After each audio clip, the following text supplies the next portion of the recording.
How can we innovate on Halo? We have a lot to talk about.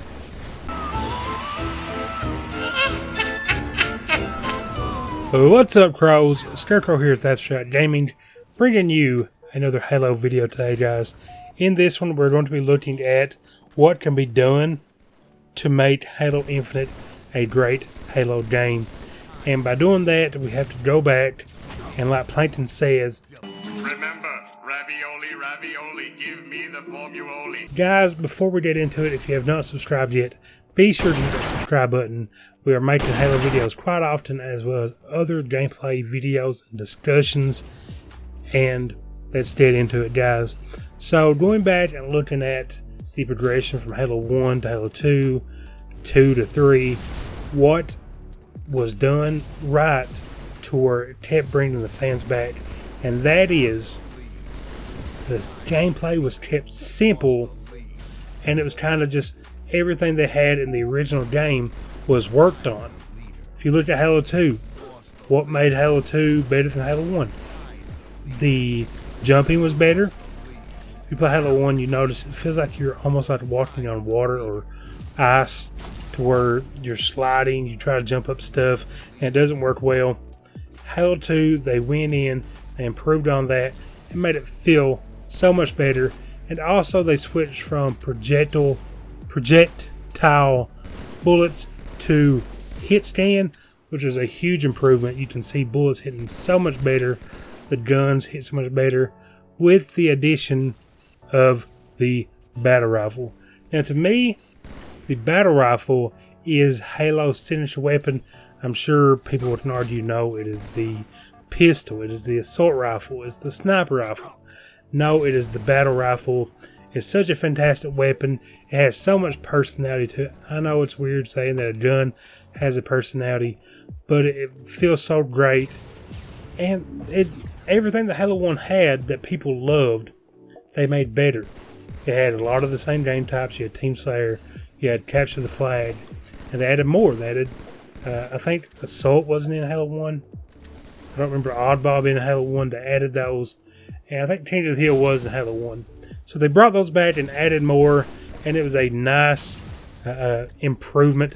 And not to mention, they took that local multiplayer and brought Xbox Live, which is what the heck? Dude, still to this day, Xbox Live and telephones blow my mind. How do they take my gameplay and my voice and send it to another, across the world, to some guy in Vietnam and play the game with me? It makes no sense. It's absolutely absurd.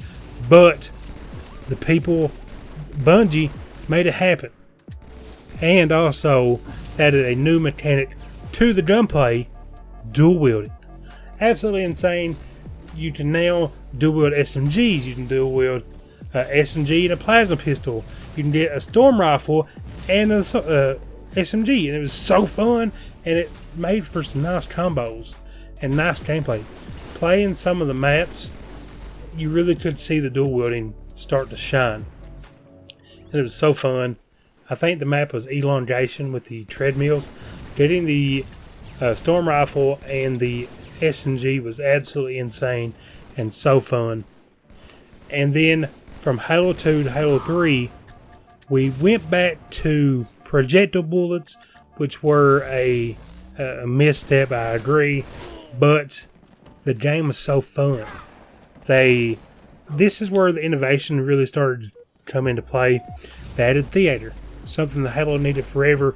If you go back and you look at Halo 2 machinimas and stuff, theater would have been so much easier. You can go and record that cool clip, send it to your friend, you can record that, like I said, the machinima you made, and share it with everybody on YouTube. I remember sitting on Halo 2 and we'd have, I don't know if you know this, but I was in a few machinimas myself, and just going through and recording those were so fun. And then the next big one, they added Forge. Dude, absolutely insane. There is such a huge Forge community, and I know why. I have so much fun creating maps myself. I do kind of prefer the Far Cry's map maker, and that'll be another subject I kind of teach on here in a second. It is so fun. Theater and Forge were some of the biggest deals brought into Halo 3. And then the next one, a lot of people don't care much for. I personally don't care much for, and that is equipment was brought into the game. And honestly, equipment to me is far better than Spartan abilities. I know that's a hard pill for some people to swallow, but think about it. They can be removed from maps, so it's not something that affects every map. They have such... Honestly, they're not that big of a assist.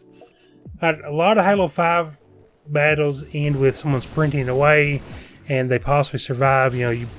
Their shields don't recharge, so you may kill them as well. But think how much skill throwing a power drain is. Like, you go across man cannon on arrows. Yes, you can hit them quite easily, but at the same time, it's easy for them to dodge it. They can also get out of it. But sprint, there's nothing they can do about it. You're sprinting away, you're just sprinting away. So it doesn't really affect the game all that much. And like I said, it can be taken out. MLG, there's no equipments, and it plays absolutely fantastic. And there's some equipments that don't really affect the game that much, like trip mines, radar jammers, flares. All those wasn't that great. And if you didn't like it, you can just remove it or not use it. The next...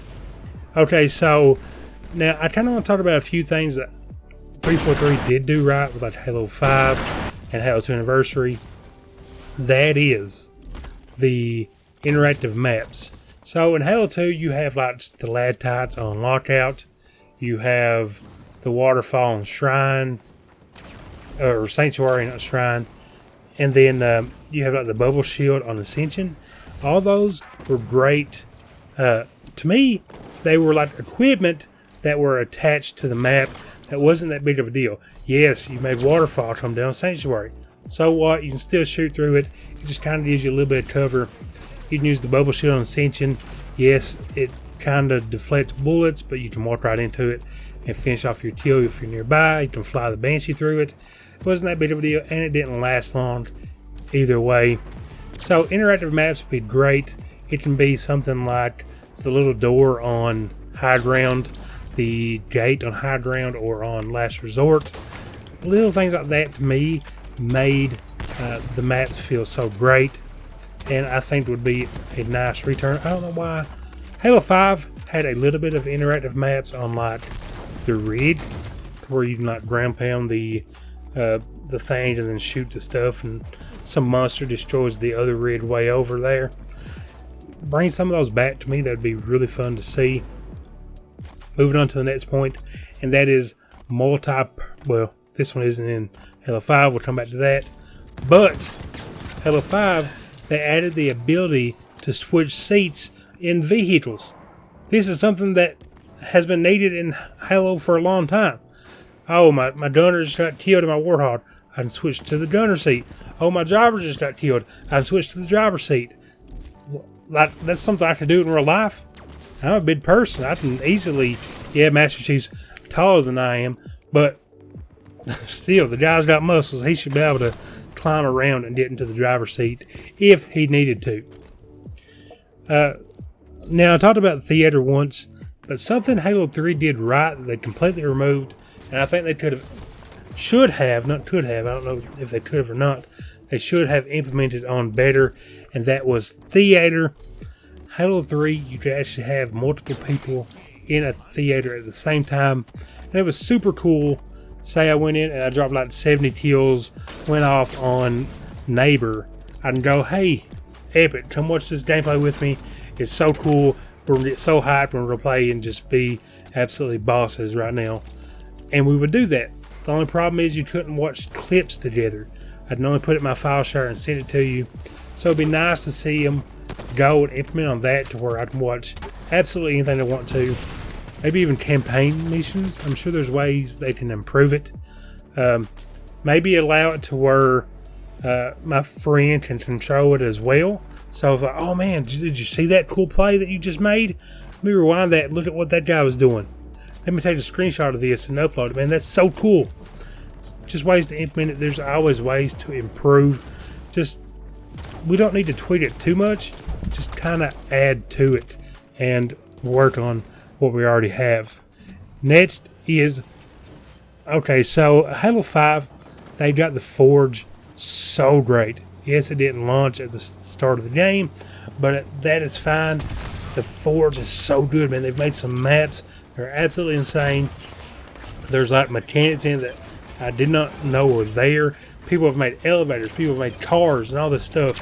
And I was playing a custom game called Fat Kid where you're using like a fun house. It was absolutely insane, the mechanics they came up with. Like that on ski lifts and everything. It was insane. So cool. Maybe they can take it a step further and make it to where it's almost like a map maker like on Far Cry. And it doesn't have to go that far.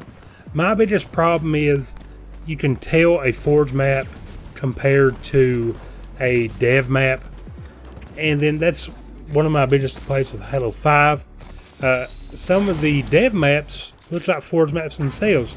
The maps don't have textures like you see in the old Halo maps.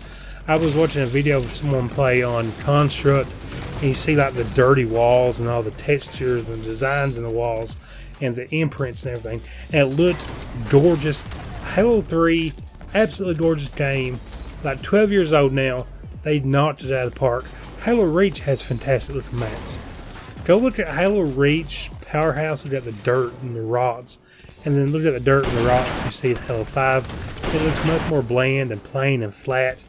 And honestly, they can definitely improve on that. Make it, if you're not going to make it to where we can actually like raise and lower the ground and stuff, just make more ground pieces. Next is armor customization. That is something that has been an identity to Halo for a while, since Halo 3. Halo 2 had a little bit of armor customization, but it was only like you can choose a Spartan or an Elite. Wasn't that big deal. But then Halo 3 comes out and you have all this armor, and some of it is tied to achievements. And it was super cool, and they even went even further with Halo Reach. Another thing Halo 3 did right was adding armor customization. Bring that back, which they are. So it's absolutely fantastic to hear that. Such a key feature for Halo. And lastly is great weapons and maps. So what I mean by that is, if you look at Halo 4, Halo 5, you don't really think of very good maps. Yes, Halo 4 had Haven, and Abandon was okay, Adrift was okay, but I can't tell you hardly any of Halo 5's names. Yes, there's Fathom, maybe Plaza, Red. Actually, I know quite a few, which surprisingly I didn't really know that. But like, there's some weapons I don't even know the titles to. And also something else that confuses me: why do some of the weapons play differently now? Like, what's the Promethean sniper called? The binary rifle. Why did it go from like a really strong one-shot sniper to like a laser gun? What? I thought 343 was into like, oh, the multiplayer's lore based. Did the Prometheans change their weapons? Why is the bow shot different? It's mostly the Promethean weapons. Do the Promethean weapons like evolve? Dude, I'm gonna have to go and read the comments just so I can be up to date if these weapons can evolve or not. Guys, comment down below, what is your favorite Promethean weapon? Mine is probably the light rifle. Super good gun. You can absolutely pull off some nice plays. It's so powerful. But guys, I do think this will be the perfect time to end the video. If you enjoyed it, please like and subscribe. Hit that bell so you can be one of the first to know when these videos go live. And like always, guys, like always, God bless. And don't forget to wild.